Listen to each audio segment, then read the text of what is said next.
Welcome to the Pulse of the Heartland podcast, the podcast where no topic is off limits. Now, welcome the boys of the Heartland, Bryant, Ryan, Clark, Joey, and Trent. Welcome to the Pulse of the Heartland podcast. This is episode 22. Thank you, everybody, for listening to this podcast, future podcasts, and all of the old podcasts. We truly do appreciate it. Let us know how we're doing. Let us know what you want to hear. Tell all your friends about us. Just let them know. Maybe they'll tell us what they want to hear. Joey, how can people let us know what they want to hear? Twitter and Instagram at Heartland Pulse. You can find us on Facebook and YouTube. Just search Pulse of the Heartland. We're on all the major platforms: Spotify, Apple, Google, iHeart. And if you're listening with your friends and don't have any of those, ask for that Anchor app or Anchor link, and we will get that right over to you.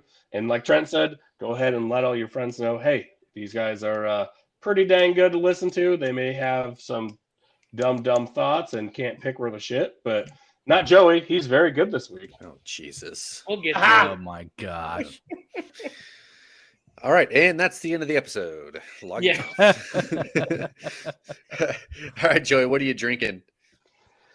So I am sipping on some vodka and diet, keeping that low carb stuff going, and just kind of hanging out. And apologies in advance if I sound like shit.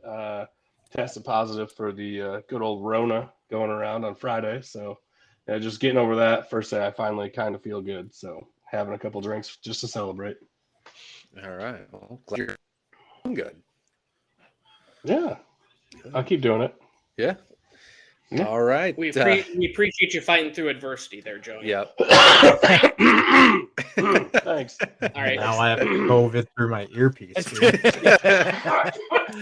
We gave all our listeners COVID. I think the CDC advised that you're supposed to go work 5 days before you start having symptoms. So do it for your fellow coworkers. We need to keep that production up here, Joey. Yeah, I know. Well, Bryant, what are you drinking tonight? Got a little Goose Island. Let me see here. It's one of those imperial stouts here, and it's 14.5%. So if I'm slurring by the end of this thing, you'll know why. Is the can cool? No, honestly, it's the complete opposite. It's just a bottle. It doesn't even have a label on it. What? Wow. Yeah, it's got like the top header there, and it tells you what's exactly in it. But otherwise, it just has the sticker on the back where you can ring it up and 14.5% alcohol. It does say I need to enjoy in a snifter, so I might have to break one out from the cabinet here while we're chatting here. Who are you? Like, you go away from the cool cans. Your picks suck. Like, Damn. Hey, Damn. I admittedly bet with more of my heart than my mind last week, which I'm going to fix this week. But yeah, I would say I agree. I'm a changed man now. I'll have a labeled can for the next podcast. Don't you worry, audience. I know that's what we're all looking forward to. So. It's what we're here for. It's what the people want. Exactly. well, I think the people want to know what Ryan is drinking. So I'm going with beer from the closest brewery to my place, from Sturgis Brewing Company now. Pretty new brewery, actually, called Old Man Jack. It's a dark beer that's finished in some Jack Daniels barrels. Nice. Yeah. Everything is Jack Daniels. Got to stick with that Sturgis theme. That's exactly right. Clark, what are you drinking? Well, I'm drinking some of the good stuff with a little bit of Coke mixed in. That good stuff comes out of Templeton, Iowa. Nice. It's a little bit of the 4-year. Oh, that's some good stuff. Yeah, you were going to have to explain what the good stuff is to listeners, It's not Jack Daniels. Not Jack Daniels is correct. What are you drinking, Trent? I'm drinking another Remedy Brewing Company beer out of Sioux Falls. It is the Dakota Classic. It's their American lager. Good stuff. I like it. And I think I've drank Remedy on about half of these podcasts. So I guess you could say that's probably my favorite brewery around here. They giving you free bottles yet? No, they're not. Like, oh, hey, a celebrity's in the house. Yeah. No, I had to stop at the old HVWS, the Hy-Vee Wine and Spirits, and pick these up. They're not just handing them out. HVWS. Good. I like that. That's what we always used to call it in college, the HVWS. Really? Like Yeah. Iowa Central days or Kansas days? Iowa Central days. Oh, man. Well, I missed that. My bad. So you always stop at the HVWS in Fort Dodge. Damn. Oh yeah. Yeah. Was this before or after lunch at Tom Thumb every day? Oh, that was the best. God, it was, wasn't it? Yes. Mhm. An all-American burger with a side of biscuits and gravy for lunch. Oh, my God. Best hangover cure ever. Non-Fort Dodge people are missing out on some Tom Thumb. Mm-hmm. Tom Thumb and Tico. Yeah. Well, Taco Tico is all over in Kansas. There's one in Newton. What? Yeah. Yeah. Oh, Unfortunately, it's on like the complete opposite end of town. It is not as good though. Having them both. Those The are Fort the Dodge heck one out of is Taco Tico there. way better. There used to be like 20 of them in Wichita, and then they all went out of business. Huh. They're like selling horse meat. See, I will agree with you. I think that was a lie. Don't listen to me. I don't know. I will say I have been to the other one. I believe it's in Mason City. That's in Iowa. Yeah. Also, not nearly as good. There's Mason City. Is there one in Cedar Rapids? There's not one in Cedar Rapids. There might be one in Cedar Falls, but Okay. I don't think so. But I know there's one in Mason City. You just tell Taco Ted where he needs to put in a good old Taco Tico, and we'll get this taken care of. Boonville, Missouri, and I will pay for his first month's rent guaranteed. Well, he's Taco John's, so I don't know if he can get Even better. So the only Taco John's that I know of around me is in the Columbia Mall, and it's ran by two non-Hispanic people. I won't say what race they are. Not near as good. And the potato olays aren't near seasoned enough. They're not giving me straight blood pressure right away.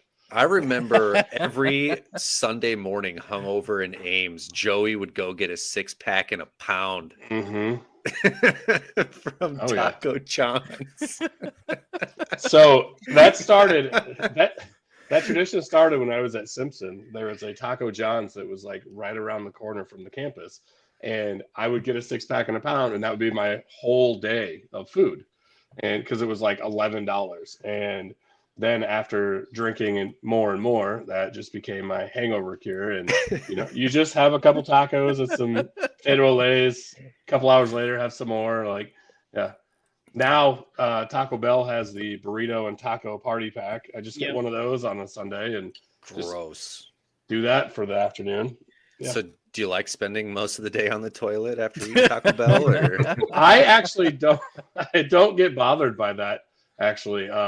Is that where you listen to most of the podcasts, sitting on the old crapper? My intestines don't like healthy food. They are okay with the non-healthy stuff. Oh. I don't know how Trent doesn't understand that not everybody has issues with Taco Bell. Everybody does. It's No. not. It's a thing. No. It's a thing. Trent doesn't understand people that have their whole intestine. So Yeah, it's true. Oh, that's just low. Man, kick a man while Honestly, he's down. the only thing I had to add to like the 6-pack and a pound there was I remember one time, and it was probably a hungover Sunday, and me and my buddy Miles were kind of just bored, and we decided this very smart idea of let's both get a 6-pack and pound and see who can eat it the fastest. And I'm pretty sure we both got it done within like an hour 15. And then we both lost because the rest of the day we just felt like absolute shit the rest of the day. So do not do it. I'm just, if anyone's ever been tempted to, I can tell you you don't fare well afterwards. So my favorite Taco John stuff is breakfast. Their breakfast burritos are great. The chorizo burrito, a little spicy. Yep. And some olays and some cheese. So good. I don't know if I've had it. I might have to try it sometime. Oh, you live in Ames. I know there's a Taco John's, so you just go get that tomorrow on your way to work.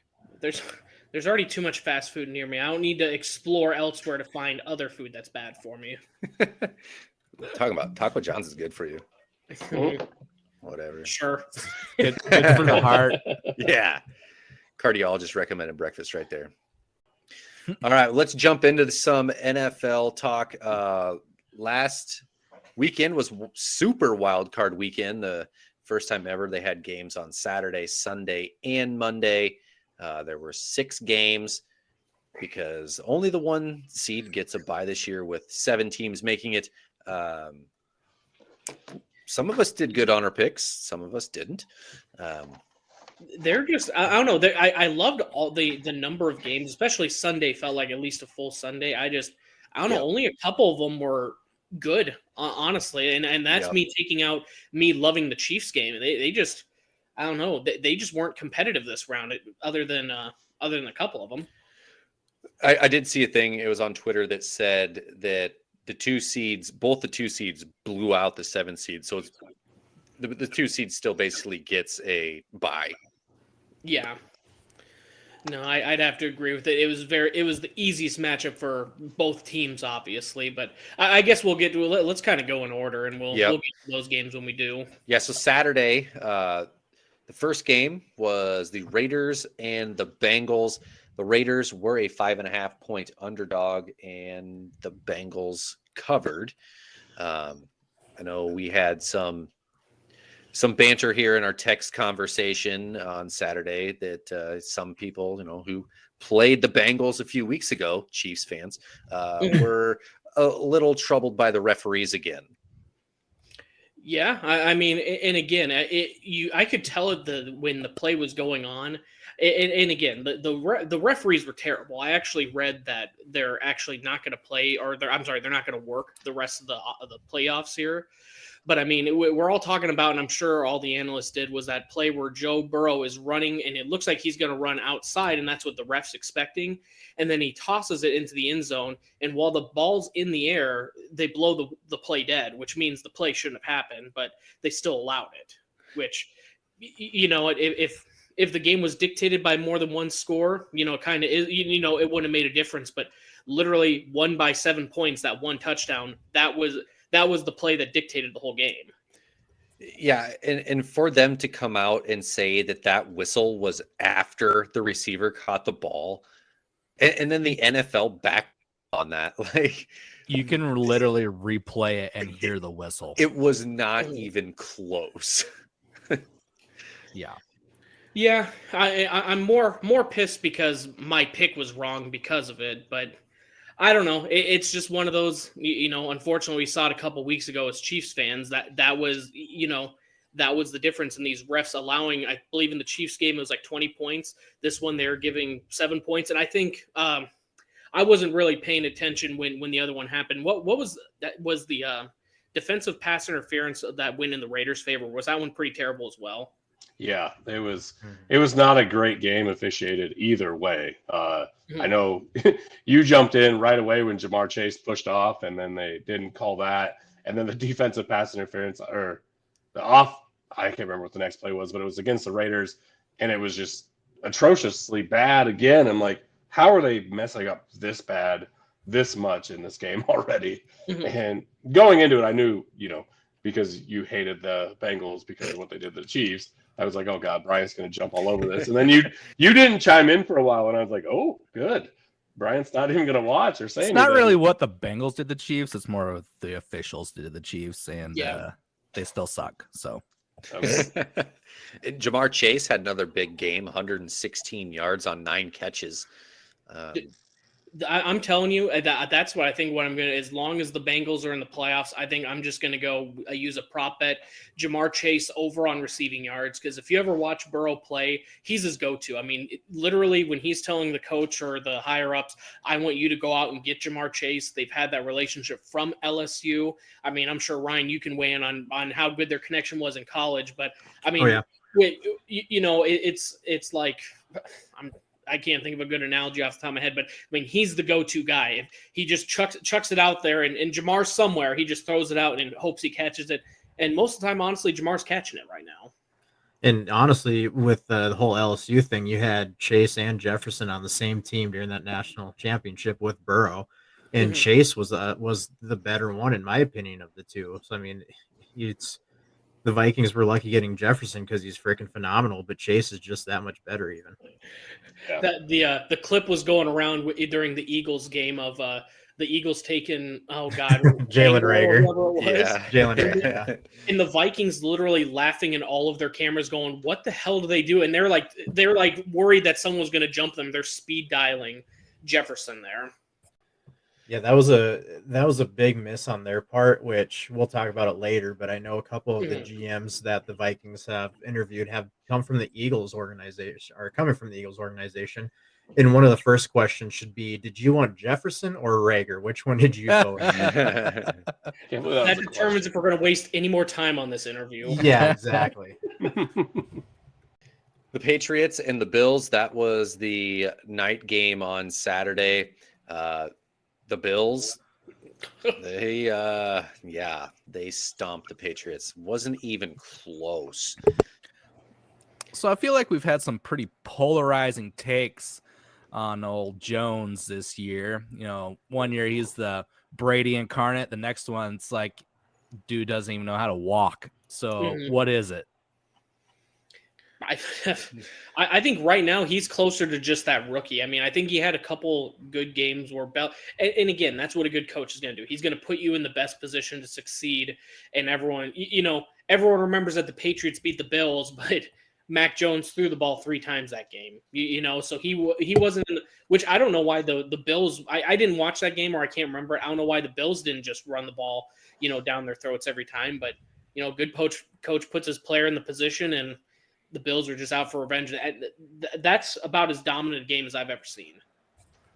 Yeah, they were definitely just taking it to him. And come to find out, when Mac Jones passes more than 3 times, he's not like a superstar like everyone thinks. Mm-hmm. And like you said, he's more towards that rookie level than, probably what he looked like the rest of the season. And it sucks that, for him, his most rookie game of the year came in the wild card. Now, the main storyline from this game is the pictures of Fitzmagic. Yes. Shirtless in the stands with normal people, just being a normal guy. Millie, that dude was awesome. I liked him when he was in the NFL, and now he does this. Like, he's awesome. I was expecting him off the top ropes onto a table, man. The guy was getting after it. Jumps Straight off a Bills bus. Mafia, man. Yeah, so before the game, I'm flipping through Twitter and find people jumping off buses and smashing tables, and I just texted you guys and said, posted the Heartland field trip next year to a Bills tailgate. That'd be awesome. Hell yes. Trent, you bring the tables and I'll bring the Tylenol and we'll have a good time. How about that? Sounds good to me. Well, and one thing I would say on that game, we were talking about how dominant they are. That the Bills on this game, that was, I don't know if there's really a way to present it, but they ran through stats on every game, and this was the NFL's first perfect offensive game. So every time they're on offense, they didn't have any punts. There's no fumbles, no interceptions. They didn't kick any field goals, so then they didn't concede, any points and got stopped. They were all touchdowns until the final possession when they were just kneeling down to win the game. What's even more crazy about that is their very first drive, that 3rd and goal that Allen threw to Knox for the touchdown. That was supposed to be a throwaway. Like, Knox wasn't supposed to get that. It was supposed to be over his head and out of bounds, and he catches it for a touchdown. And then they go on and have a perfect offensive game, which is awesome. So did they miss a couple extra points or go for 2 a couple times, or what did they do? Because they had 47 points. They missed 2 extra points, I think. Yeah. Oh, woof. That's no wonder so they're not perfect. kicking any field goals out there. Jeez. Yeah, just go for it till you find the end zone, apparently. I'm really curious. What tight end university did Dawson Knox go to? I believe he was like a 4th string at the University of Iowa. I have no idea. Where did he go? University of Mississippi. Nice. Ole Miss? No. Oh. Wait, is that Ole Miss? Yeah, that is Ole Miss. Yeah, I'm thinking, that is Ole Miss. Yeah, it's really weird when they present it as University of Mississippi and it does not just Ole Miss. I was super confused because, like you said, it's confusing. I was like, is there another University of Mississippi? And that's like Ole Miss University or something. But good call. Then Sunday, there were 3 games on Sunday. The first game was the Eagles and the Buccaneers. The Buccaneers, they won 31-15. That game, I don't even think it was that close. No. I watched that game, and the Buccaneers they made it look easy. Weren't they up 31-0, and then they kind of just started running the ball and just, trying to drain time off the clock? Mm-hmm. Yeah, I believe so. One thing for that game, I'm trying to get to the box score of that game, and I'm sure Ryan and a couple of you other guys are probably following this on Twitter, was the Pat McAfee same game parlay in this game. I can't remember what the first. What's that? I actually was not, believe it or not. So yeah, they had a same game parlay on this, and I can't remember what the first one is. Why does it keep bringing up the Bills? There we go. So Mike Evans needed a touchdown. He got it. Gronk needed a touchdown. He got it. Mm-hmm. I think the first part of it was the spread, the Buccaneers plus whatever they were. And then the fourth thing in the same game parlay was Scotty Miller needed 9. It was 8.5 yards over under. He needed to go over 8.5 yards of receiving yards. He had 8. Oh. So they lost this same game parlay by a half of a yard. And it was like bet 100, win 1,200. Wow. So it was really weird though, because like in a few locations it said he had 9 yards.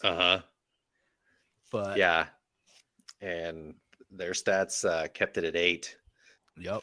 And what was there, like 69,000 people betting on this same game parlay, I think. Yeah. Damn. Do you remember the Buccaneers game earlier in the season that messed up the same game parlay that he had too? It was Tom Brady. It hit, there were like 4 or 5 legs on it, and it hit all of them except there was Tom Brady needing 2 yards rushing, and he had it, but because at the end of the game they kneeled down, he lost half a yard, and they lost the parlay because of that too. I remember you bringing that up on the pod. Yeah.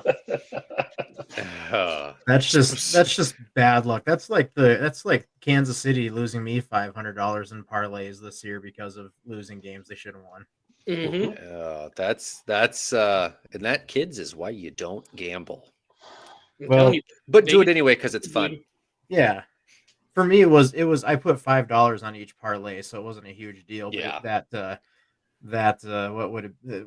250%.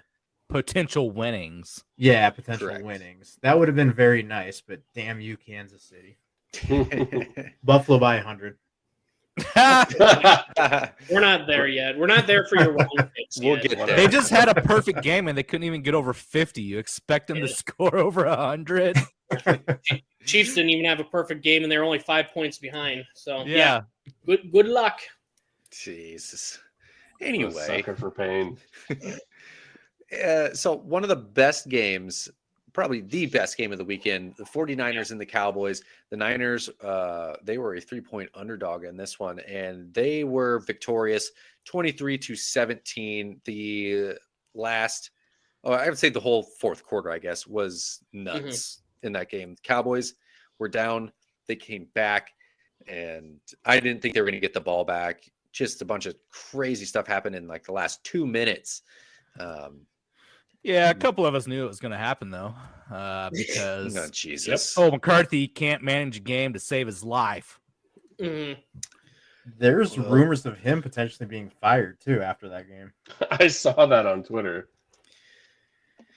Which I think that one, and I mean, I don't watch the Cowboys too closely or they're, weekly, but I don't know. It just seems something is off with either Dak or Zeke. I mean, there's something where, when they were competitive a couple years ago, like should have been winning these games, they had the best line in the league, so they were doing what they needed to. I don't know if would you rather get rid of Dak or Zeke and just blow it up, or do you guys think it's coaching?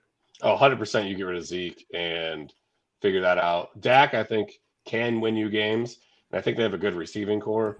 But Zeke isn't as good as he once was. That's for damn sure.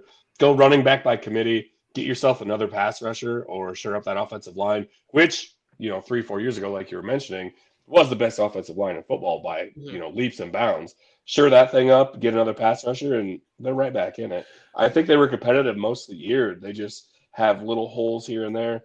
And McCarthy fucking blew that game down his leg. Like, that was just terrible.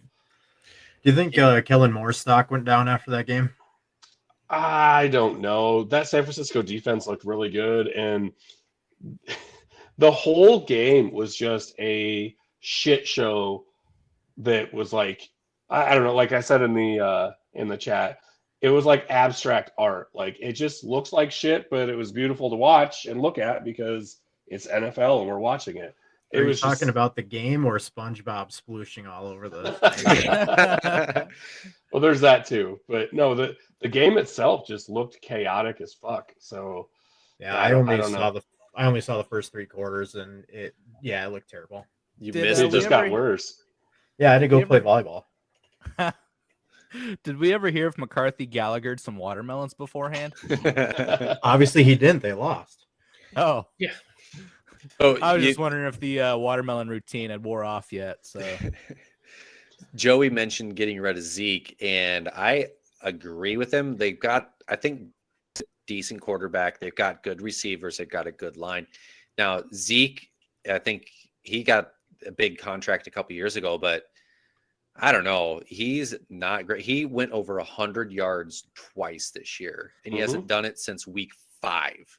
Is the only reason he is carrying the ball is because he's taking such a large duffel bag of money home every game? Probably. Like Tony Pollard ran great whenever he had the chances. Right. Mm-hmm. So, yeah, Zeke, he's only gone over 69 yards one time since week 5. Damn. And yeah, that's not a number one back stat right there. He hasn't been a number one back since he got his money. That's true.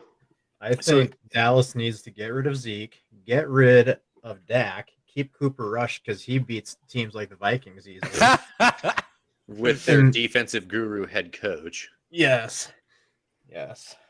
Does Zeke, the one question I have, does he wear his shirts all the way down, or does he still have his belly out like a baby whose shirt doesn't fit? All the way down since he got that money and got a belly. Interesting. Yeah. Yeah. I don't know. Yeah, exactly. I mean, you look at all of probably the top tier teams in the league, and they're not known for, oh shit, look at the Bills. Is their star the running back? No. Is the Bucks, is their star the running back? No. Chiefs, they do running back by committee. The Cardinals, is their star the running back? No. I don't know. I think you just get rid of Zeke and like you said, just put the money somewhere else, because you have so many players that are smaller, quicker, are going to probably work better in a passing offense, and then have Dak just take full control of it. Mm-hmm. I don't know. The worst part of it, though, I would think, for Cowboys fans, not only just if you lose this game, it's just a loss and it sucks.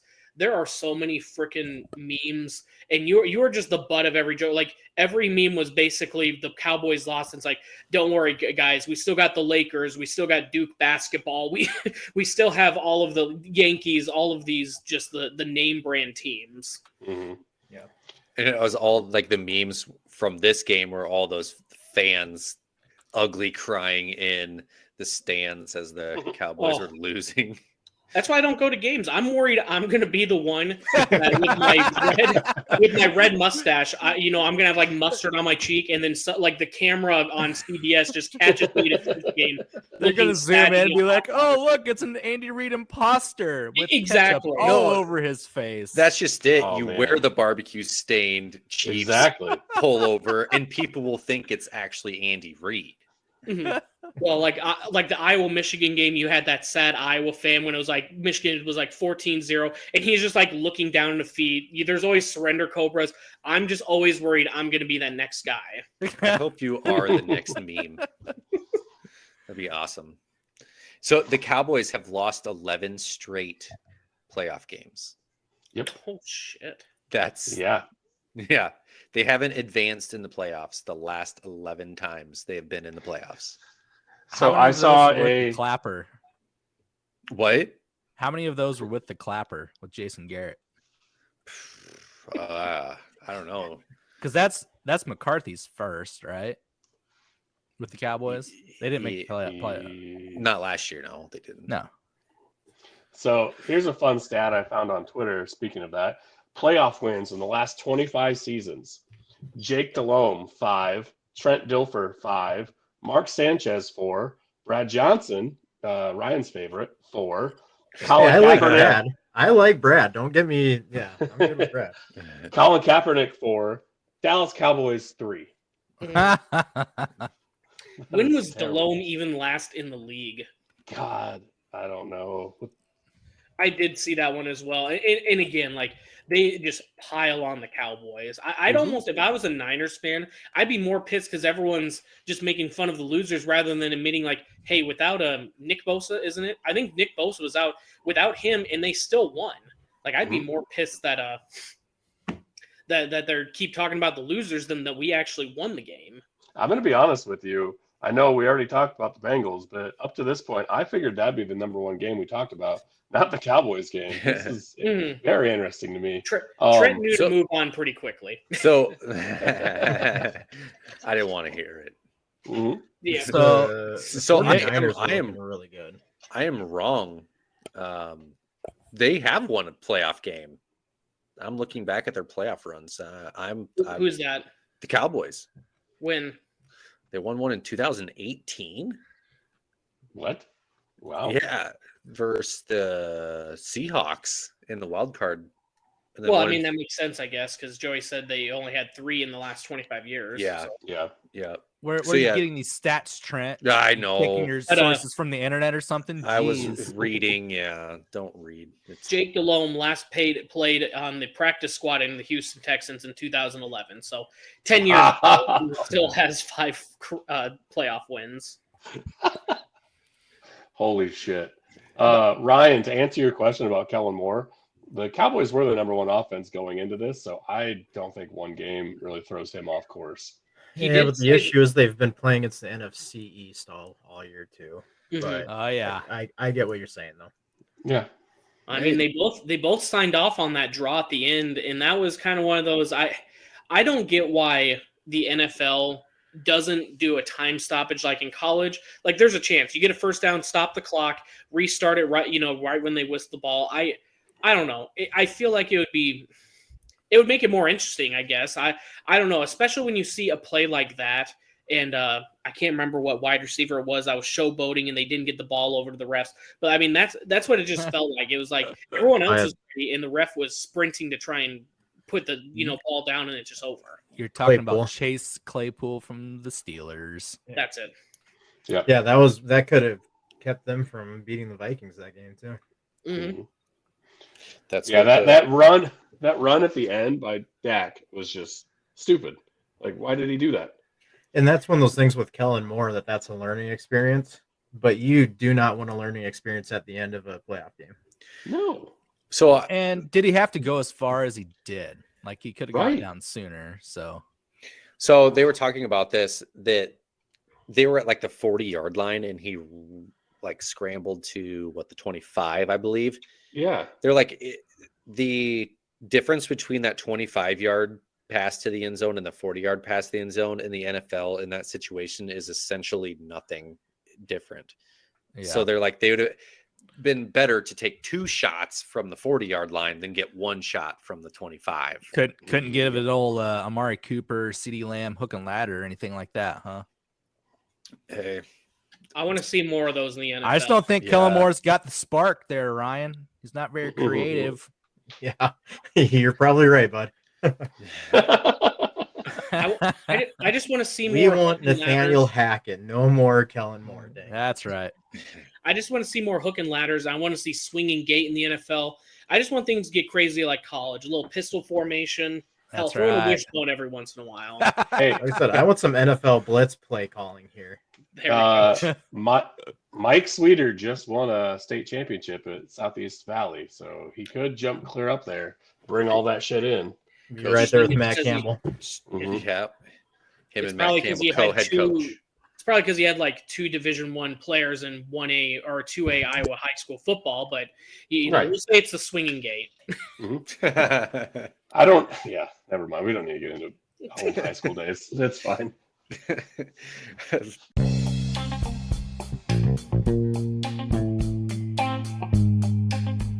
The boys from the Heartland will be right back. Let's move on to the last game of Sunday. Best game of the whole weekend. Sorry, we'll skip this game. We don't need to talk about it. It's the Steelers and the Chiefs.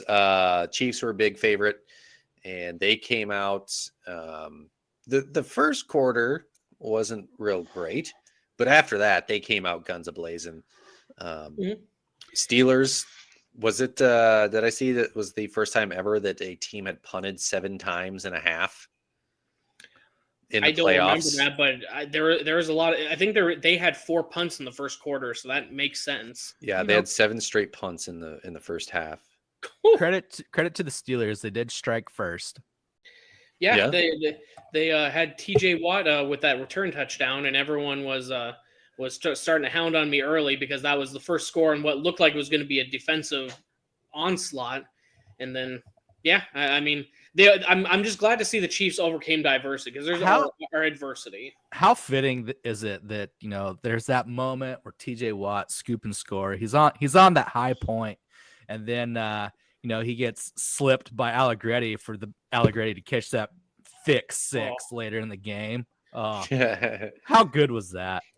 Clark, do you remember like 6 or 7 years ago when the Chiefs didn't even throw a touchdown to a wide receiver, and now we have tight ends throwing touchdowns to offensive linemen? my God, what a glow up! It feels so good watching the Chiefs now compared to what I dealt with my whole fucking childhood. I was a little worried about the Chiefs for you guys just because of Big Ben coming out saying, "Hey, we're 20-point dogs. We're just going out to have fun." That's got to scare the crap out of a team when you know the other team's like, "Hey, what the heck do we have to lose?" If you want me to be honest, when he said that, within like an hour or two, they said that Edwards-Helaire, which he's not like the make or break player, but they said he was out. I put my money on the Steelers covering because it was like you said, he's going to go with reckless abandon. He's going to lay everything on the line, and he did. But that guy, he just can't throw a football anymore. He looks so freaking lost out there. With the exception of TJ Watt, there's nothing about that team that looks good. I think Mike Tomlin deserves the coach of the year. What? With how terrible that team is to still have a winning record and to take them to the playoffs. That's a miracle in my opinion. Man, if you give me Najee Harris, Deontay Johnson, Claypool, TJ Watt in that defense with a decent quarterback, I mean, their defense isn't that good. Hell, they could probably even make the playoffs even if they had Cousins as their quarterback. Exactly. Right. Their defense hasn't been that great this year. Watt's been amazing, but their defense altogether really hasn't been spectacular. Right, but if that game is different where it's the Chiefs aren't just running the ball and I guess they weren't anyway. But if Watt can get more pressure on people, I mean, yes, but when your quarterback is throwing ducks all season, I mean, that's kind of that's a problem. And you can have a good running back, but you've got to.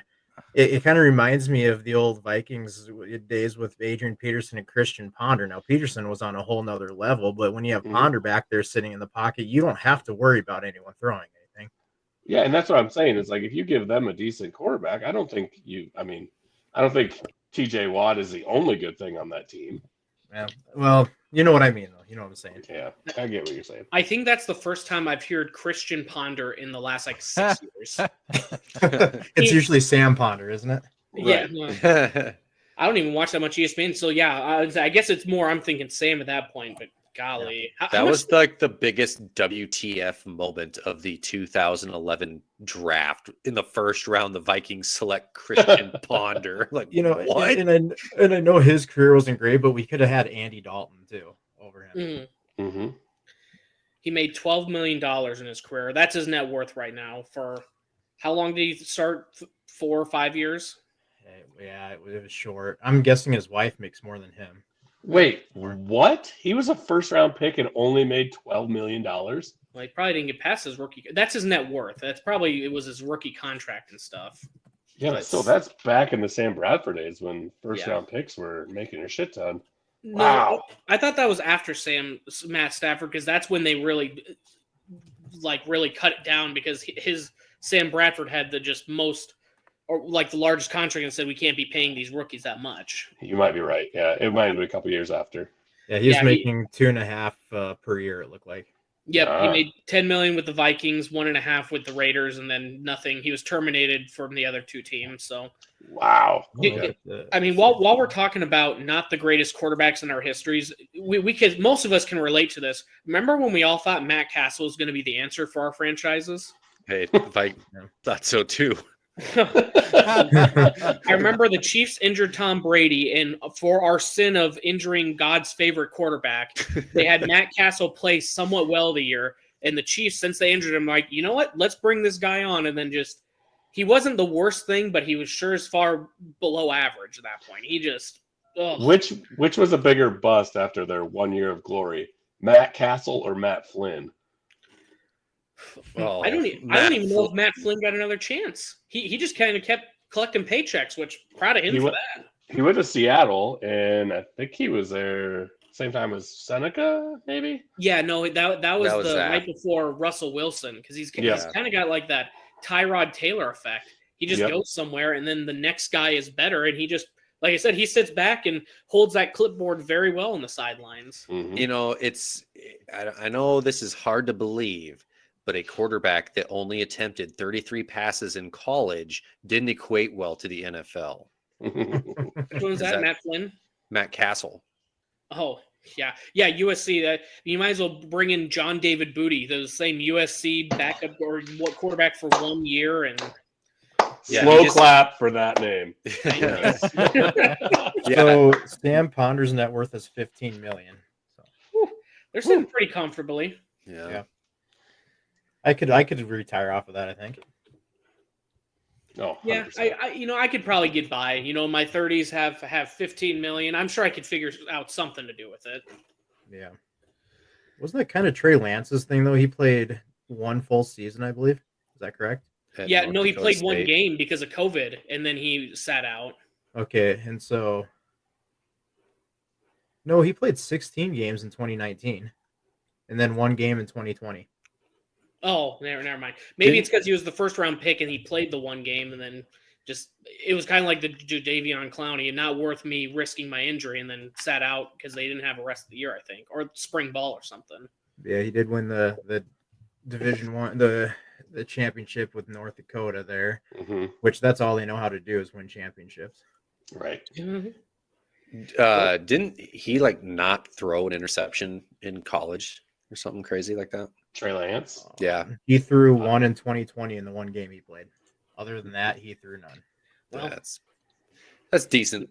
He went 15 for 30 for 149 yards, and then the prior season he was 66.9% with 2,700 yards and then 28 touchdowns, no interceptions. That's pretty good season. Oh yeah. From just a couple stats I wanted to get in before we potentially move on to the next game here. So with Patrick Mahomes' touchdowns here, he officially has already passed Troy Aikman for career playoff touchdowns with passing and rushing at 24. So I know he was kind of the ones where when they kind of compared Mahomes to Aikman a year or right before the Super Bowl.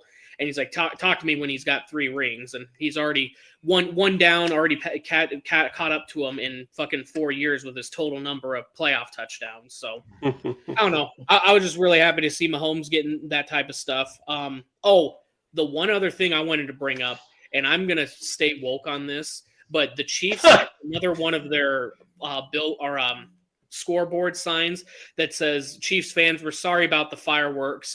We ran out because we were scoring too much. I mean, they only scored 40. Okay, only 42 sounds bad, but it's like, if you have Patrick Mahomes and you've seen what they can do week to week, wouldn't you have more than 6 sets of fireworks in any game? Like, shouldn't you be ready for like a 50 burger or something?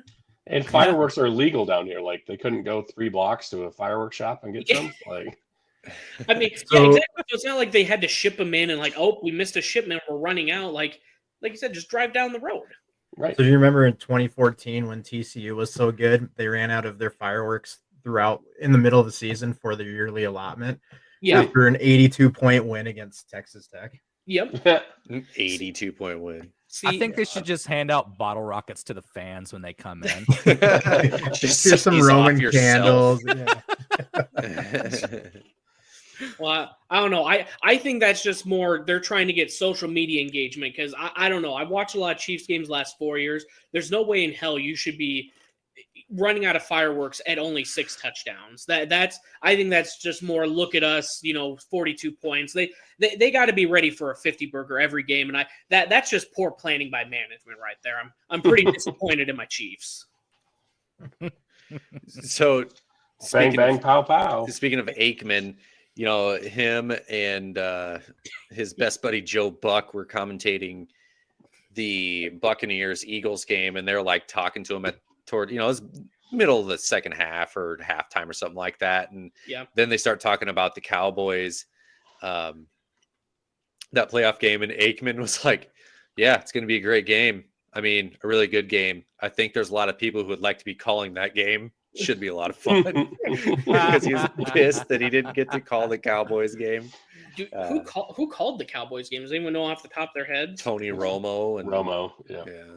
I know, but I think Aikman's earned that. He's been doing it long enough for Fox. Wait, hold on, shit. It wasn't on Fox. That would be why. It was on There CBS. you go, That never is mind. why. Yep. yeah, I think it's funny that he's a little salty and he just came out and said it. He didn't. I hope Tony's rubbing it in real good. Yeah, Mhm. Aikman has been doing it forever, man. yeah. But do we really want to listen to Joe Buck? And No. Yeah, Tony Romo's kind of grown on me. He's goofy at times, and he tries to call a lot of plays, and sometimes they don't work. But I don't know. It seems like he's at least got that like excitement for the game. Like Joe Buck and Aikman, they're like too professional, so they're going to call the game just well compared to like what seems like somewhat of a fan of the game. It's like, oh my God, they're going to do it. He builds up with the moment. I don't mind Romo either, and that was a great impression of Romo right there too. Thank you. I'll be here all week.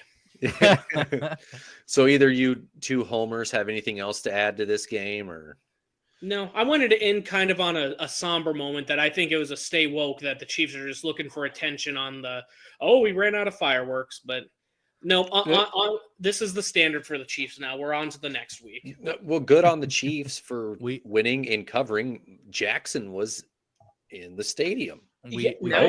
Now 5-9 against the spread when he's at the game.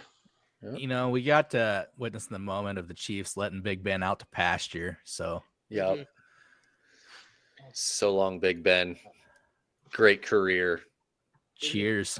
Did some questionable things off the field, though. Oh, no.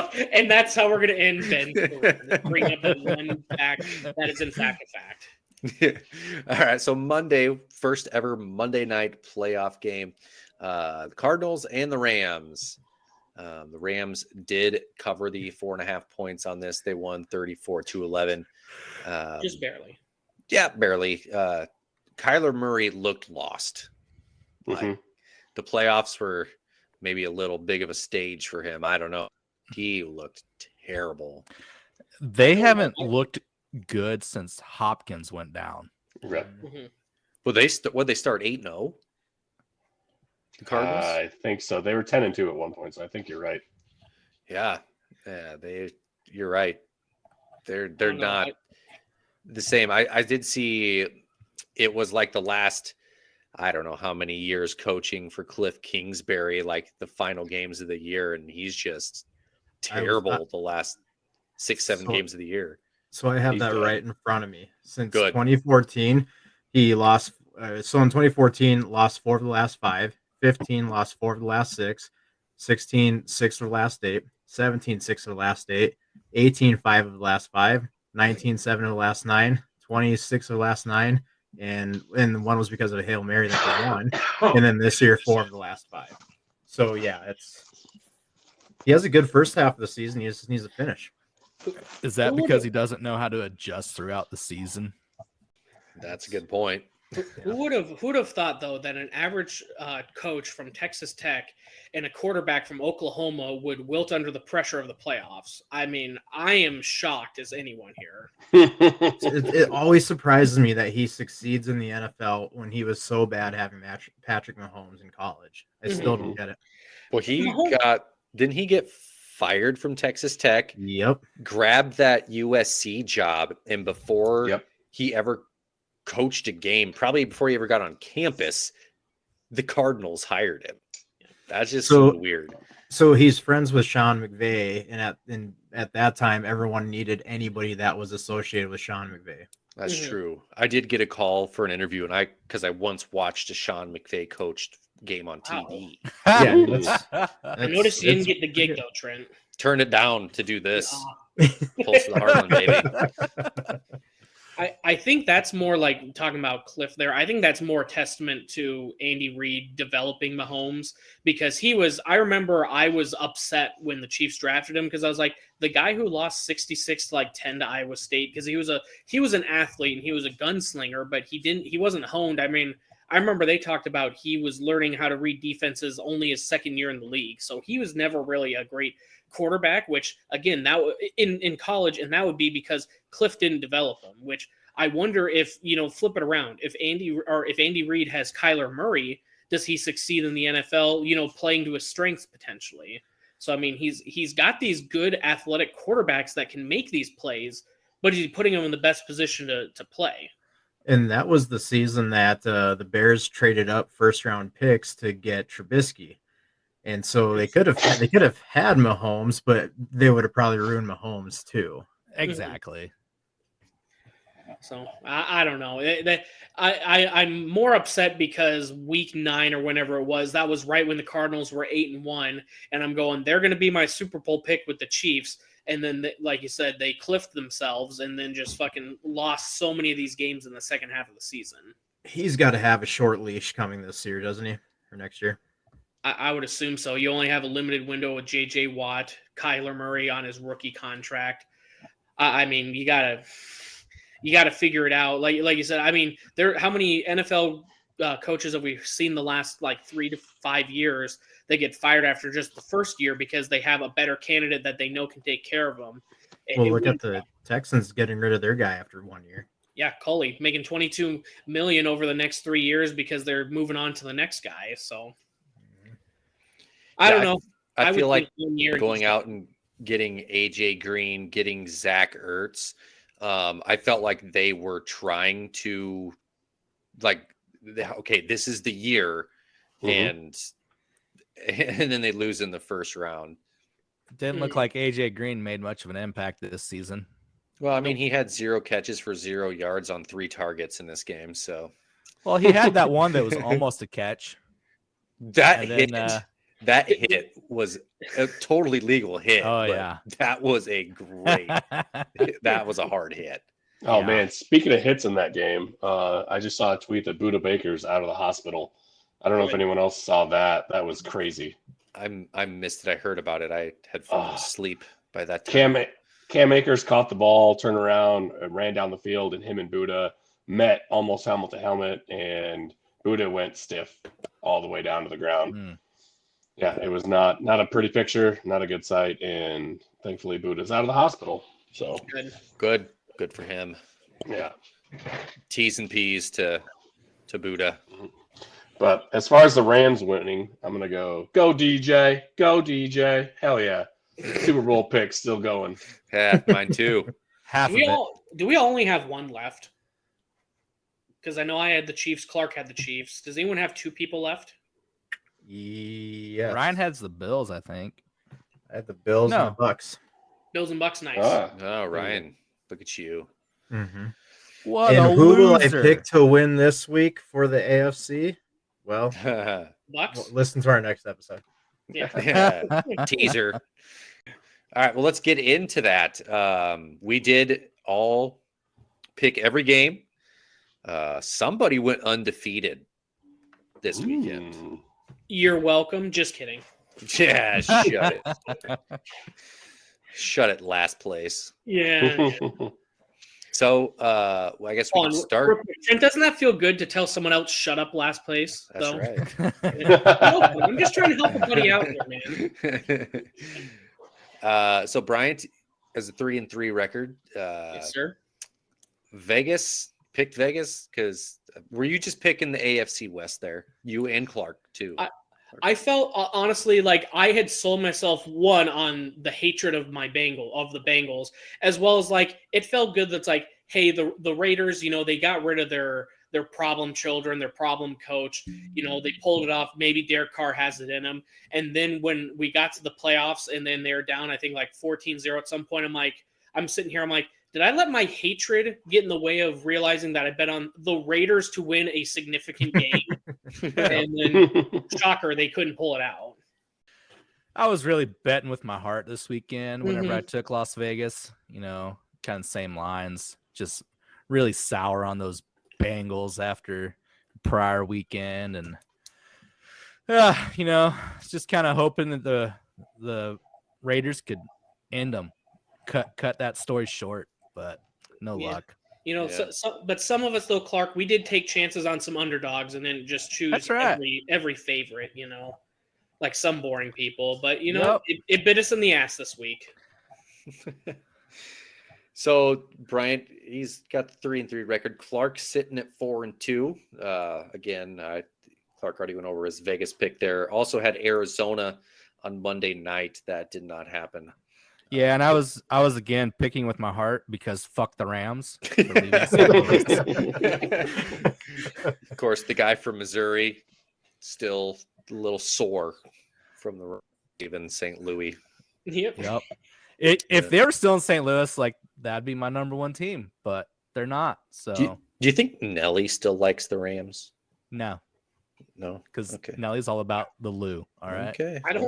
I don't think Nelly even likes Missouri anymore. Have you seen his abandoned mansion? No. I'll send a picture to the group chat, but yeah, it just looks so fucking sad. Like, back in the day, he was just balling, and then just fucking adios. I don't want to be. Why would I want to be in Missouri if I could be in, wherever else, California or whatever? And yeah, it just looks like absolute shit now. Yeah, I just Googled it. It's crazy. So where does he live now?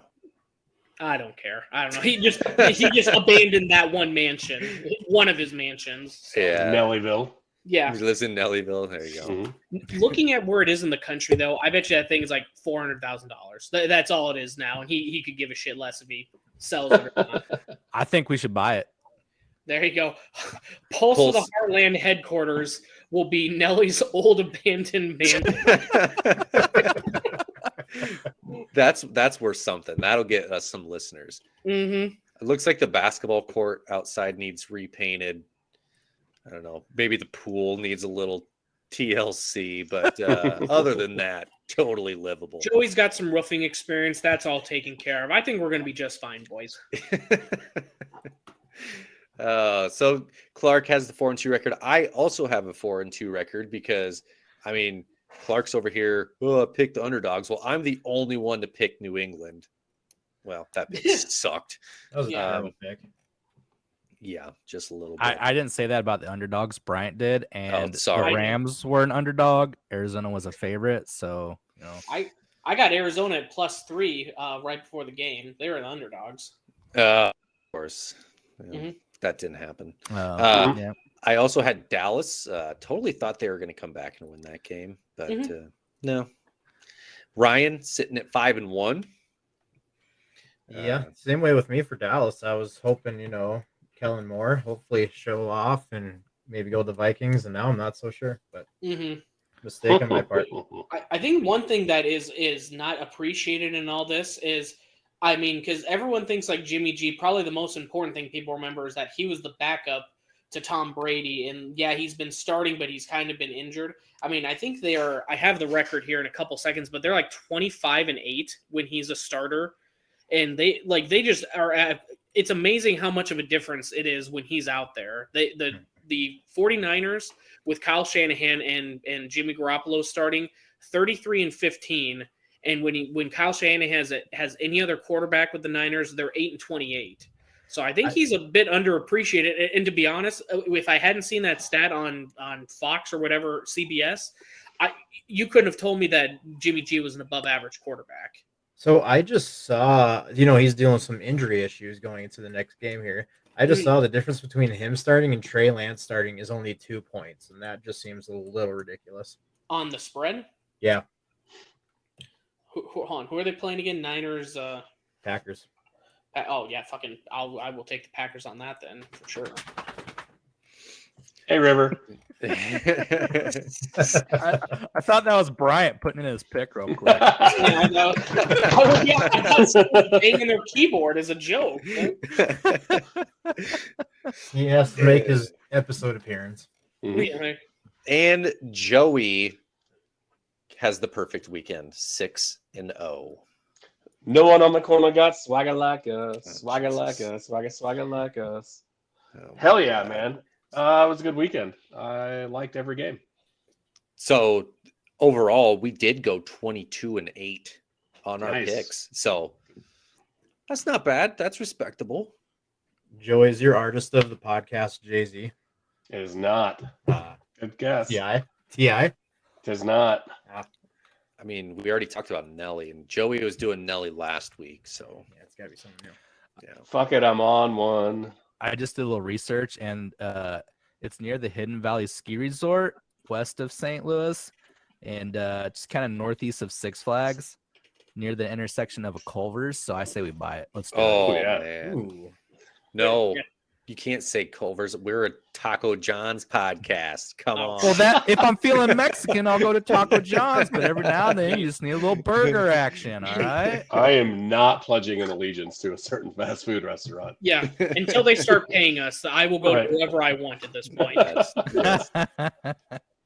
Got no love. Hey, I don't mind me some Culver's. Go get you a butter burger. Oh yeah. Yeah. So we did do some bold picks before the weekend, and one of them came true. I guess we can all go over our own here. So Joey, why don't you just start there? I tried to go with Burrow and 400 yards, 4 touchdowns. They still won. He only had 244 and 2. Just couldn't quite find the end zone like the previous weeks, but it's playoffs. That's okay. That's what bold picks are for, man. Yep. Otherwise, I'm on fire. That's it. So mine was the Kansas City defense gets 7 sacks against a quarterback that can't move. They only got 2 sacks. I can't believe you wanted them to put Big Ben in a body bag like that. If they would have got to him that many times, yeah, he might have died. But if So- there is one thing about Big Ben, though, is like this last year, he's really, I think it's like 2.2 seconds is how fast he gets that ball away. Yep. I mean, it kind of makes sense. They still got the 2 sacks, and I know you're going to go into it, but yeah, I mean, he really gets that ball out of there because he's not mobile anymore. So yeah, it seemed like in the first half, the Chiefs had the ball the whole half because the Steelers are going 3 and out, punt, Yeah. punt. And I was like, okay, well, this is never going to happen. So after the game, I looked at the time of possession. It was exactly 30 minutes to 30 minutes Oh, time wow. of possession. I would have never guessed that. I mean, the Chiefs kind of towards the end did start just scoring immediately, but 30 minutes is insane. Because it shocked me because I thought the Chiefs held the ball, 2/3 of the game, and it was exactly 50-50. Mm-hmm. So, yeah, mine didn't happen. Clark, tell us about your pick. So mine, if it wasn't for the deficit, Mm-hmm. it had a chance. Daniel Carlson on fire. He was 4 for 4. They had the 1 touchdown. He made that extra point. Just didn't get the opportunity for that game winner. Yeah, watching that game, I was thinking about your bold pick, and I was like, this game's going to go into overtime, and the Raiders are going to win it with a freaking field goal, and Clark's going to be right. Yeah, Hey, that's they were why down it was 7. bold. Yeah. Hey, That's Trent, all it takes. hey, Trent, remember when the Vikings drafted Carlson and then cut him after 3 games? Yeah. And now he's the best kicker in the NFL. Yeah. One of the Welcome best to kickers. being a Vikings fan. Well, Yeah. I don't know. Vikings and Who- kickers, you guys never have good relations. Who's that on, the head coach or the GM? Well, number one, he was a rookie, so he was already hated by the head coach. Number two, he was a kicker, so he was hated by the head coach for 2 reasons. I'm going to put that on the head coach. Yeah. We went through as many kickers as we went through offensive coordinators. Yeah. Jeez. All right, Bryant, tell us about your bold pick. Oh, I had Tampa over 40. It was looking pretty good until they got up 31, I think, zip or 31-7. They were up pretty far, and then they just slowed it down. They didn't need to onslaught it. They're probably more focused on just making sure everyone was healthy for the next round. So I felt pretty good early on. It's not like you said, that's why it's a bold pick. When it's right, you feel like a genius. When it's wrong, well, it was a bold pick, so you don't have to worry about it. Yeah, exactly. No problems. That's why I went so big on my sack total for Big Ben. Trent, we're going to award you boldest pick of the week. How about that? Thank you. All right, Ryan, you were correct on your bold pick. Yes, sir. Mahomes, 400 yards, 4 touchdowns, got 404 and 5. Yeah, Mr. solid. Genius. That is solid. So this coming week, the divisional rounds, we have the Bengals and the Titans on Saturday, along with the 49ers and Packers. And on Sunday, the Rams play Tampa Bay and the Bills play the Chiefs. More on that later. Yeah, we will go over that Friday on the Funcast. Mm-hmm. I'm sure. Oh, and it's going to be extra fun this week, too. Extra fun. More bold predictions. That's what we're going to do. The funnest cast. That's right. Oh, Yeah, shit. the funnest one yet. Hold on. Do we want to even call it the funnest cast? I feel like we're setting ourselves up for failure there. Fuck it, we're on one. Oh. All right. Lead the way then, Joey. Yeah. All right. So that's NFL talk.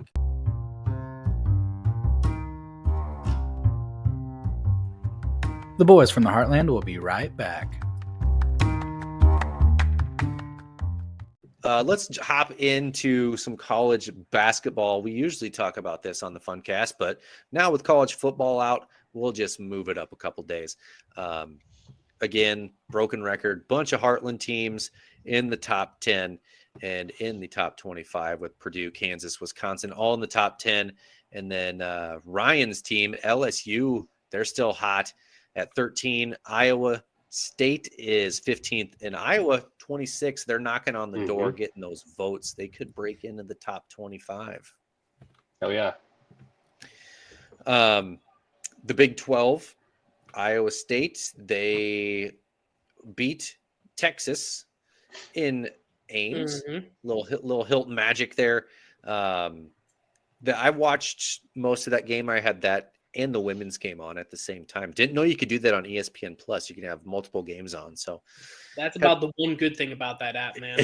Yeah. Not a whole lot else. Can you get like 4 going at the same time? You can.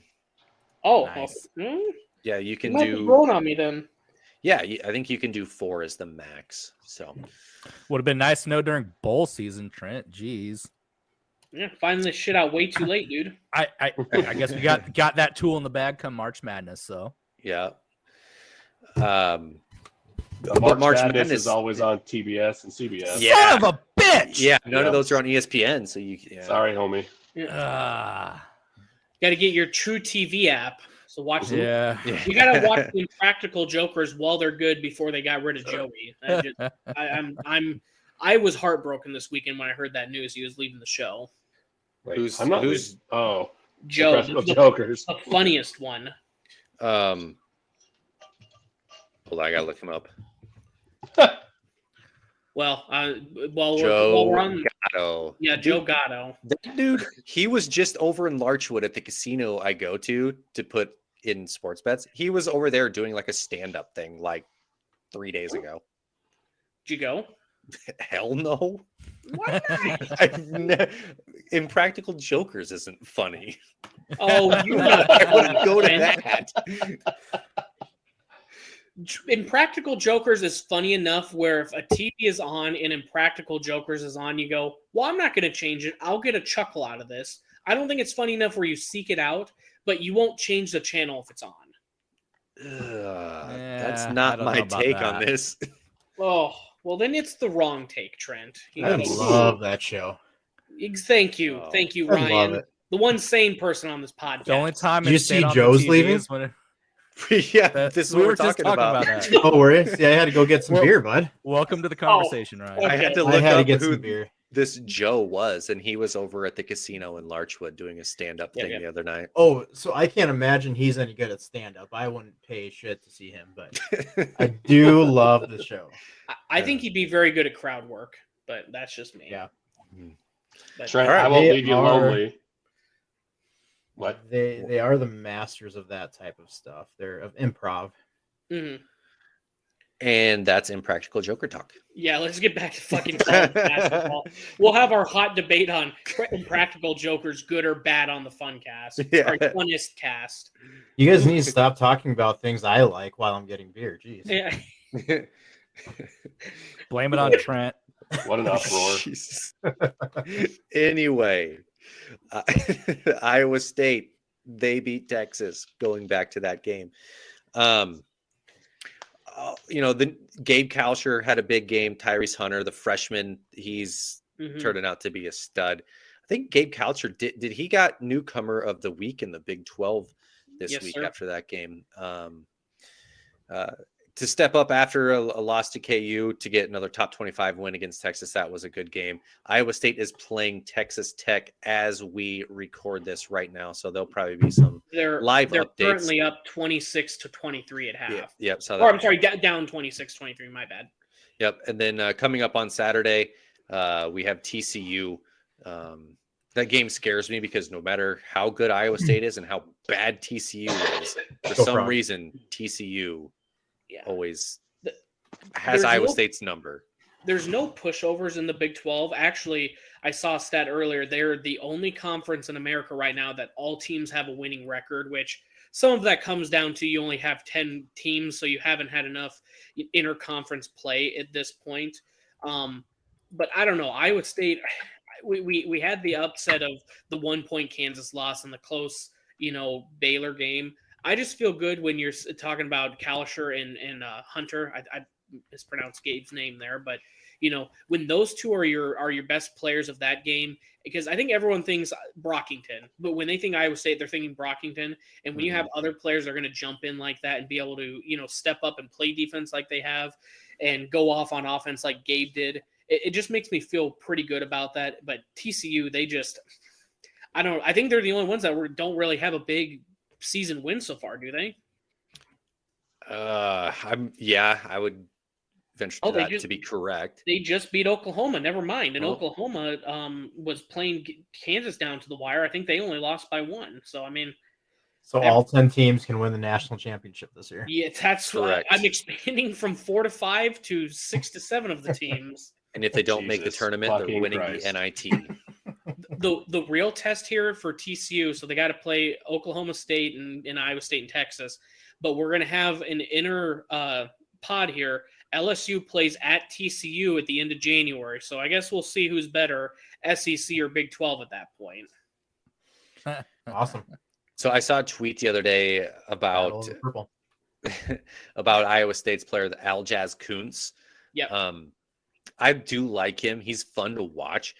But this tweet was by an Iowa State guy that I follow, and it was totally correct. And it was, if Aljaz Kuntz wasn't on an Iowa State team, if he was on another Big 12 team, I would hate him. Yep. It's so true. He's Like, that fucking Spangler type of player. yeah, like he's just drawing charges, drawing fouls, and you don't think he's gonna knock down threes, but he is. So do like watching him. But again, we touched on KU and their game tonight. Clark, you got anything on that? Well, after they beat the panties off those Cyclones last Tuesday, they kept it rolling Jesus. this week. They got a big time win over West Virginia over the weekend, 85-59. West Virginia is always, middle of the road, competitive in the Big 12. So big time win. And then tonight, they're in Norman, went down to the wire with OU, close one there, 67-64. But Jayhawks are rolling. Still, Remy Martin, I don't think he's back yet. They're still kind of keeping him off the court, letting him rest up. I think he tweaked his knee. So he's the Pac-12 transfer.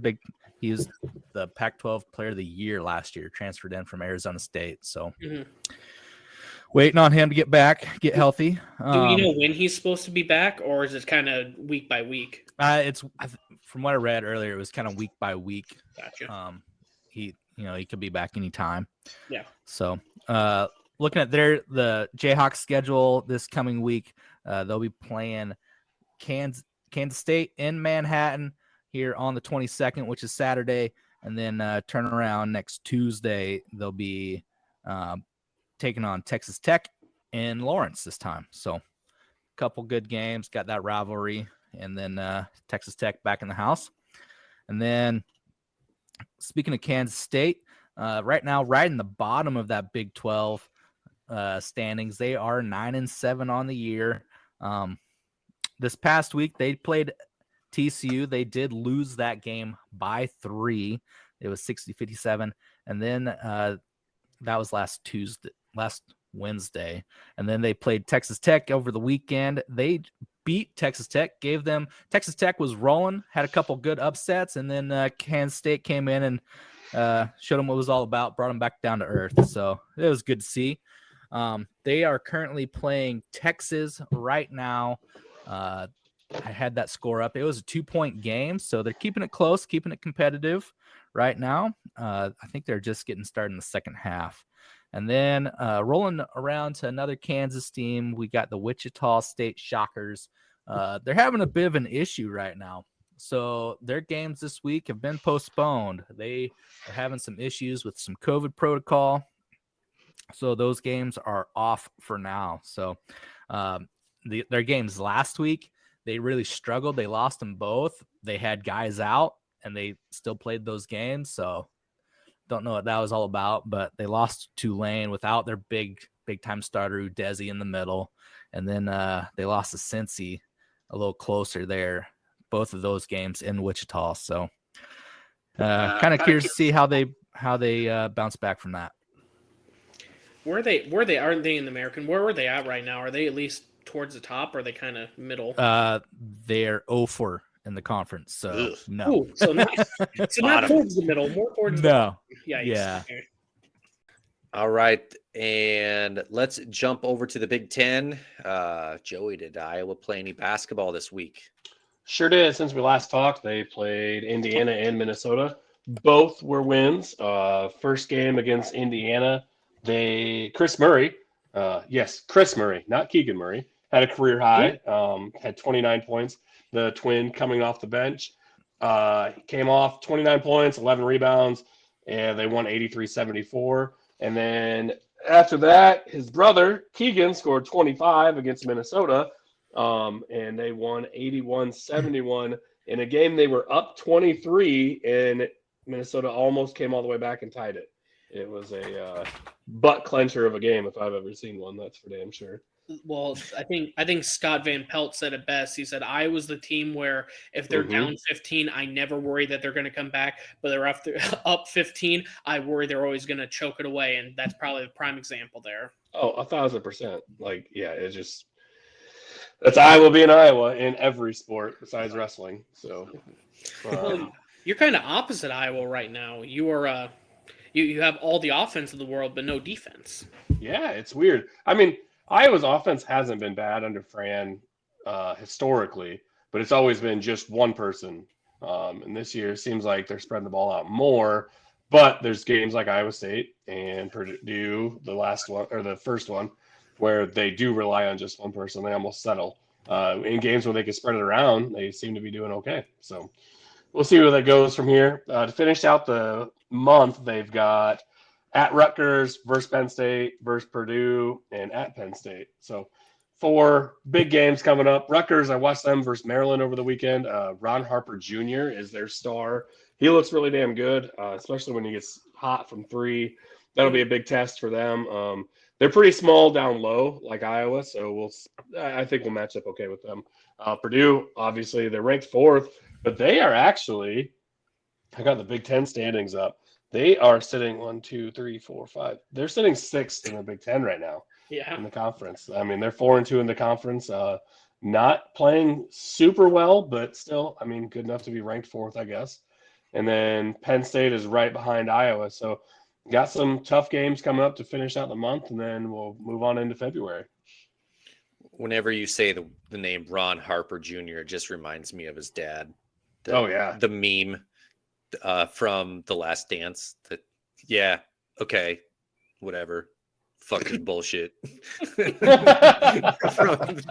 from The Last Dance, from the Bulls. That was hilarious. I like now, it. Joey, is there a reason? Because I've seen people talking about it on Twitter, and I don't watch Iowa basketball unless I am forced to. Why are not both Murrays starting right now? Well, Chris was kind of the spark coming off the bench, and Chris. Sorry, I even got confused there for a second. Mm-hmm. He was the spark coming off the bench for a while, and he was kind of inconsistent. And I think his game has evolved enough this year that he should be a starter alongside Keegan. To be honest with you, they should probably play them at like a 2-3 or a 3-4, and just have one person down low and then have them on the wings. We'll see, but we'll see how the rest of this coming week plays out. Especially against Rutgers and Penn State, and seeing how they can do things. If they can play the way they want to play, I can see them both starting. But I don't know. There's only one ball, so I think they need to manage the minutes between the two of them. Yeah. But we'll see. So looking at the agenda here, elsewhere in the Big Ten, there's some Nebraska stats on here. Joey, would you like to go over those? Gang, baby. Yeah. Nebraska just lost to Indiana 78-71. And this drops Hoiberg, former Iowa State guy, no hate against Iowa State, to 5-42 in conference play since he took over at Nebby. Question on the agenda is, does Nebby move on or keep him like Frost? I don't give two shits. Nebraska basketball really sucks. Nebraska basketball has been terrible for a while. I don't think Hoiberg is the answer. I also don't think he's a bad coach because God knows he did well at Iowa State and did okay with the Bulls. He went to the Timberwolves, right? Bulls. Okay. Bulls, yeah. He played for the Timberwolves. That's right. That's what it was. I don't think Hoiberg's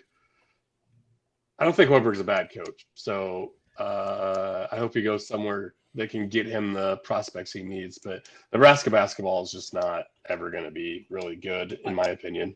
Well, Joey, I lived with Trent when Hoiberg was Iowa State coach. Oh, God, you would have thought he was the second coming of Jesus. I mean, look what he did. I mean, we went from the Wayne Morgan to the Greg McDermott years, and then Hoiberg took them and made them into a top 10 team.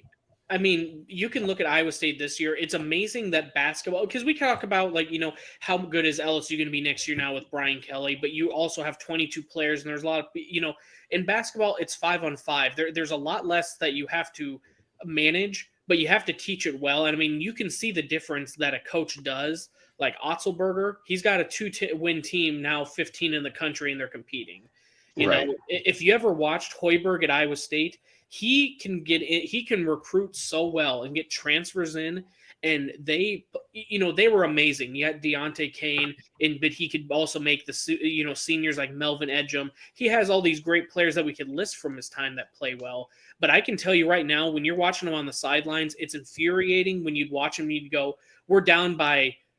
Who cares, 8-10 points or whatever, and he's still sitting there stoic on his face and his arms crossed, not pointing or saying a word, because he lets his players play. And I don't think that type of mentality, especially in Nebraska, where you're probably not getting the cream of the crop of players there, you have to coach them up. And I haven't watched him a lot at Nebraska, but I know at Iowa State he would let the players play, but he also had the freaking athletes, and he had, at the time, the NCAA record of lowest, or most assists to turnover records, and multiple NBA players on that team.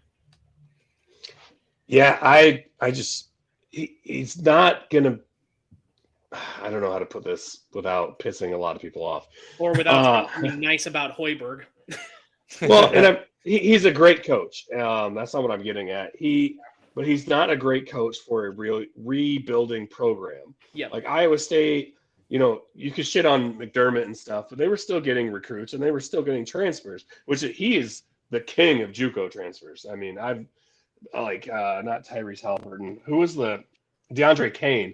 Royce White. Yeah, just came out of nowhere. I mean, he gets people that are 6 foot, 7 foot, 8 foot, and just out of nowhere. Wayne. It's Lil Wayne. And I mean, he could just get them from everywhere, and you can't get them to come to Nebraska, especially when the football team's down, because what the fuck else is there? Mm-hmm. So I think Nebraska needs to hire Larry the Cable Guy to recruit players. Oh, fuck yeah, man. Oh, my. Speaking of another comedic genius, Larry the Cable Guy. Real quick, before we move on to anything else, what do you think Larry the Cable Guy's net worth is? Oh, God, too much. $250 million. Oh, not that much. I Not love that much? Larry, but too much. We won't take it too long, bad podcasting, but $100 million for Peter Dunn, and he did the fucking, what was it? The From Pond Oh, to Mater. Nebraska. Blue collar comedy tour. Oh, he was Mater. Never mind. He was- made $100 million Mater. off of cars. and Cars 2 and Cars 3. It's a franchise, motherfucker. With Yes. video games. You ask any kid who Lightning McQueen is, they know who it is. You ask any of them who Robert Ory is, they don't know shit. They know Lightning McQueen, they know Mater, they know Larry the Cable Guy. Big Game Bob. Is that what his name is? Yep. Oh, okay. Big Game Bob. and that's all right. SEC, Ryan. I will keep it nice and quick for you. There's they've kind of fallen from the graces. There's only 4 in the top 25 right now, with Auburn being number 2, Kentucky 12, LSU 13, and Tennessee number 24. LSU plays Alabama tomorrow. They had just lost to Arkansas. They were leading most of the game, but they lost on Arkansas going on a 17-2 run. That's not helpful. They were missing arguably their best player with Xavier Pinson, but he should be back, I would assume, for tomorrow's game. But yeah, LSU's looking good. Let me see. This week they got Alabama tomorrow and Tennessee on Saturday again. So another ranked opponent. So we did kind of call that with all these ranked, really good teams in the SEC. Once you get into conference play, they're just going to kind of run into a buzzsaw and start beating each other, getting some losses and drop in the rankings, which is probably what's happening here. There's not as many teams ranked because of that. Yeah, and I'll try to watch the Alabama game tomorrow while I've got poker night going. But they're only 2 and 3 in conference play, so I don't know what's going on with them. What else was ranked? Was it Florida? Florida was ranked, I believe. Was Texas A&M ranked? They must have been. They're 15-2, so they're still a pretty dang good team. But I couldn't see them falling out of rankings. Arkansas was ranked. So they're still good teams, but One of Texas A&M's losses is to TCU. Their other one is to Wisconsin. So Big 12, baby. obviously I was better than the SEC in football and basketball. And Speaking probably croquet. Speaking of, don't forget badminton. Yeah. did you guys see that number 1 and number 2 were decided by like 4 votes this week? I've never seen a vote that close in a poll. I think in quite a while. Auburn was number 2, by the way, is why I bring it up. Right. Yeah, Auburn Gonzaga was 1. Yeah, but Auburn had more lost number to 1 Connecticut. votes. Yeah, a lot of people thought Auburn was going to be number 1. Mhm. Yeah. No, it's literally because one voter had them at 9 compared to everyone else that had them in the top 4. That was the one difference there. Someone had them at Jeez. 9. Yeah. If you go to that, I sent the link. And really for anyone, if you go to collegepolltracker.com, you can see how each of these writers votes. And you see it's very visually pleasing to see how your team ranking goes up and down and stuff like that. And then you can see like who the hell voted on that low. You can see who's actually, having terrible takes like that. Mm-hmm. So another topic, I'm kind of curious of you guys' opinion. I have the Duke Florida State game on right now. Mhm. And earlier, while we were recording here, they had on the screen that Florida State put up a banner from the COVID season. Has anybody else seen any teams doing that? What? Didn't Iowa do that for their bowl game last year that they didn't get to Music play City. in? We All got right, an invite. Iowa. All right. But fuck that, because Mizzou, fuck Mizzou. They pulled out 2 days before, and Iowa was already there. And I drove by that practice facility. There was no fucking COVID protocols going on in that place. Fuck Mizzou. Investigative journalist Joey. Of course I was. Florida State put up a banner saying that they were number 4 in the nation 2020. That's what their banner said. Jesus. It says 2020 canceled, number 4 in the nation. Fucking nerds. That's legit, dude. UCF national champs, baby. Right. UCF and Georgia Tech have claimed 5 national championships in their histories, and neither of them has never been ranked number 1 in any week of the AP poll or any poll ever. So I started watching the show Justified, and they talk about Kentucky football and them winning a national championship because one guy helps with a crime or some shit. Anyway, and I was like, oh man, this is way too made up for me because Kentucky's never won a football national championship. 1958, Kentucky, Notre Dame, Oklahoma, I want to say LSU, all 4 claimed the national championship that year. How is that fucking possible? That is so stupid. Everyone says if they have a time machine, they go and kill Hitler. I'd make a time machine and make the first ever college football playoffs with those 4 teams. That's right. Let's get one of them a national championship. Yes, get a natty. We're going to solve this one way or another. I would go back to 1930, just invent a computer just for the BCS. That's all I want. We can evolve from there. And they go, what the hell's a computer? Mm-hmm. All right, so let's wrap this thing up here. Everybody, thanks for listening, sticking with us here. Keep an eye out for the fun cast, the funnest cast. It's going to come out on Friday. Joey, how can people get a hold of us and listen to us? Hit us up on our Twitter and Instagram at Heartland Pulse. You can look us up on Facebook and YouTube, Pulse of the Heartland. We're on all the major platforms, Apple, Spotify, Google, iHeart, and we always get you that Anchor app if you are listening with some friends. No one wants the Anchor app, Joey. No one listens to it on Anchor. It's Spotify or Apple, damn it. I'm sorry. It's on Anchor iHeart link. too. Oh, on iHeart. Sorry, my bad. I said all of them, then Anchor link. Sorry, I mispronounced one word. My bad. I've just never heard anyone saying Anchor. Like, how do you listen to your podcast? Well, on Anchor, of course. Well, we can get them the link if they want to DM us, if they're listening with their Right. friends and don't have access to anything else. If you want that sneaky link, folks, you know where to hit us up at. Threw me off everything, but whatever. Thanks, everybody. This All was right. fun. All right, appreciate you.